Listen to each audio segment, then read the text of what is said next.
Good evening, ladies and gentlemen, boys and girls of all ages. Today, let me tell you a tale of two brothers from a small barangay outside of a city called Cebu. Cebu is the capital of the island Cebu in the central Visayas region of the Philippines. These two brothers were poor and they made a meager living in the rice fields. They would toil daily under the hot sun. Their hands were hard and calloused from their daily works. The youngest brother was Bong Bong. Out of the two brothers, he was kind, compassionate, and the hardest worker. Each night, when he came home from the rice paddies, he would prepare meals for his sickly parents. The eldest brother was called Koi, and he was the complete opposite of his younger brother. He was lazy and he would make Bong Bong do all the hard work. He was selfish and never cared for his elderly parents. One day, Bong Bong was sent to Cebu to get some medicine for his sick parents. The walk was long and arduous. The winding track down from the paddies was long and difficult. There were stones that were sharp like razors jutting out of the path. They would cut Bong Bong's soft feet. Bong Bong would never complain and would just smile each time there was a sharp stabbing pain in his feet. Once Bong Bong had left the path, he was greeted by soft rolling grasslands, and he would always breathe a sigh of relief as his bare feet walked on the soft green grass. As he walked, a small patch of earth rose out of the ground. It was like a tiny little anthill. Each time Bong Bong came to this patch of earth, he would stop, clasp his hands, and thank the magical little creature that lived there. "Oh, Duwende of the fields, thank you for giving me safe passage and a wonderful family," Bong Bong said aloud, almost like he was singing.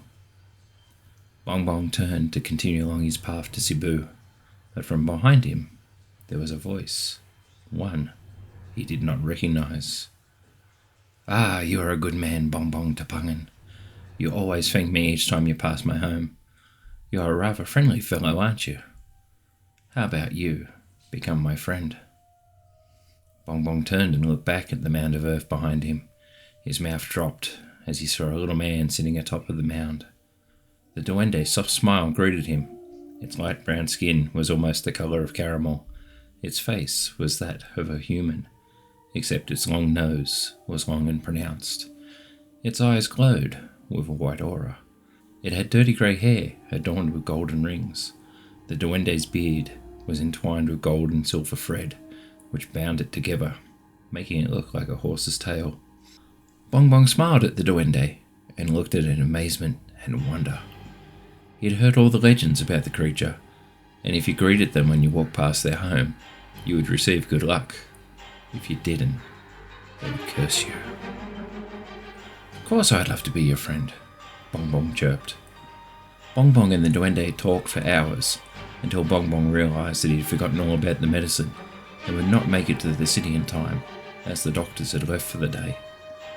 Tears flooded his eyes and ran down his face. Tears flooded his eyes and ran down his face like a cold river stream. The Duwende inquired as what the problem was. Bong Bong recounted the issues to his new friend. With a cheeky smile, the Duwende told him to go home now, and everything would be alright. Bong Bong bid his new friend farewell and left for home. To his surprise, when he returned home, his parents were preparing dinner. They explained that suddenly they felt better, and from now on, he and his brother wouldn't have to work so hard. From the day Bong Bong met the Duwende, his luck changed. From the day Bong Bong met the Duwende, his luck changed. He found work in Cebu to support his family and reduce the time that they spent working in the rice paddies. Koi grew suspicious of Bong Bong's newfound luck. Jealousy was building up inside him, and his hatred for his brother grew stronger day by day. He decided to follow Bong Bong one day. He climbed down the twisting mountain path and hid behind the trees and the boulders to see what his brother was up to. Finally, he saw Bong Bong talking to a small man sitting on a patch of ground. It took him a moment before he realised what was happening. Bong Bong was talking to the Duwende. After his brother had left and started walking towards Cebu, Koi devised a devilish plan. He approached the Duende, who was still sitting on his home.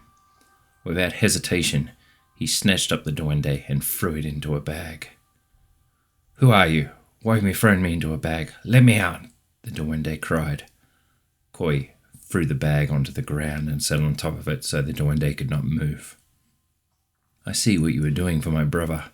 I want you to do the same for me. I want money, fame, fortune. You will give it to me, or I'll kill you and destroy your home," Koi said, with the darkest malice in his voice. The Duende realized he was trapped. He had to give in to the demands placed upon him. "All right, I will make this promise to you. In 3 days, go to Cebu, and you will find the princess of the chieftain. You will marry her, and you will be the richest man in all of Cebu. I promise you this." He wheezed from inside the bag. "This better not be a trick, you little beast. Oh, and before I go, I want you to kill Bong Bong as well." Koi laughed. Koi got off the bag and let the Duende out. The creature looked at Koi and smiled before it disappeared from sight. The Duende transported itself into the princess's chambers. She was asleep in her bed. He crawled inside her bed and sat on her stomach. Closing his eyes, he mouthed some words and slowly sank inside her belly. The princess awoke in agony. Her entire body burned with fever. Her sheets were soaking wet. Her screams filled the house. They awoke everyone nearby. Her cries were filled with anguish. The chieftain ran into the room and found his daughter screaming. Her stomach distended, and she looked like she was pregnant. He ran to her bedside and placed his hand on her stomach. His daughter stopped screaming, and her eyes became unfocused as she stared someplace far outside the room. From her mouth came a voice not of this world. It wasn't his daughter, but it sounded like an old man. "Foolish king, I am the Duende of the field, and I am here to curse your daughter. I will not leave her belly until Koi Tapangan is brought before me. Bring him here in 3 days, and he will wed your daughter. Also, bring his younger brother, Bong Bong. When these things are complete, I will leave your household, never to return." It was an eerie sight hearing a strange voice coming out the mouth of his daughter. The chieftain panicked and didn't know what to do. He agreed on the spot to the Duende's request. He ordered his men to go and find this Koi and Bong Bong Tapangan.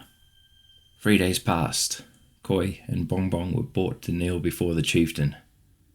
He was an impressive man. His dark brown skin was scarred from many battles with his enemies, and there was a long scar over his left eye from a war long ago. The white eye below the scar looked at the two brothers with rage and contempt.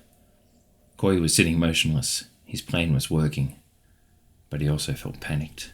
Fear was biting at the edge of his thoughts, fueling his doubts. Bong Bong was confused about why he was here. He didn't understand why the king of all Cebu wanted a lowly farmer in his court. "What curse did you two bring into my household? My daughter has been cursed, and only this Koi can fix it. Take them to my daughter's chambers, now!" He screamed towards the two brothers. The guards grabbed them both by their arms and dragged them toward the princess's chambers. Before them lay the princess. Her delicate features differed from her father's. Her skin was white, with only a tint of brown. Her long black hair was matted and covered in sweat. Her eyes were staring towards something only she could see. Without warning, her head turned towards Koi and Bong Bong, and her eyes locked onto Koi's. "Oh, there you are, Koi. I've been waiting for you." The Duende's voice boomed out of the princess's delicate mouth. For a moment, Koi stepped backwards at the profoundly evil voice coming from her. He steadied himself before taking a step towards the bed. "Stop where you are, Koi. You have come to claim the princess, right? Well, my dear boy, You're wrong. You wanted my best friend dead as well, didn't you? Well, my dear Koi, you are here for another reason. Koi started to protest, but the Princess Mouse started speaking again. Where is the foolish king? Get in here. Take your sword and cut off Koi, the pungin's head. Without any more prompting, the chieftain pulled out a large bolo off his sash, and with one fluid motion, it passed through Koi's neck. Koi felt a slight tugging at his neck. He didn't believe the chieftain would kill him at the whim of the Duwende. Koi wondered why Bong Bong's head was suddenly upside down. Why did it feel like something hard hitting the side of his face? And why was his body standing there, without a head? Now, foolish king, Bong Bong will marry your daughter. Sign the decree and I will leave your beloved. A kindness starting to return to the Duwende's voice. Bong Bong looked at his dear friend and told him he didn't need to do this, he would be fine by himself. The chieftain signed the decree, looked at his daughter. She started to look more peaceful. From her belly, the Duwende started to crawl out, and he looked at the king for a moment before looking at Bong Bong. He smiled at his friend and tenderly said, "Goodbye," and he vanished to whence he came. Well, my dear listeners, thank you for listening to this lullaby. Whenever you walk near a Duwende's home, remember, pay your respects to the owner, or you could end up like poor Koi, minus your good luck. Sweet dreams. Thank you for watching. I hope you enjoyed today's lullaby. If you like my content, please comment, like, and subscribe. My upload schedules have been a little hectic of late.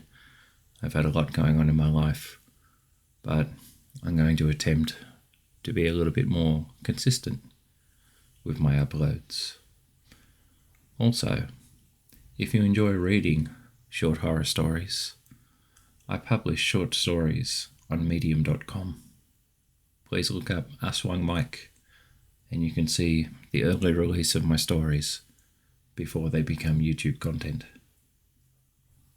And remember, keep watching for what's in the dark.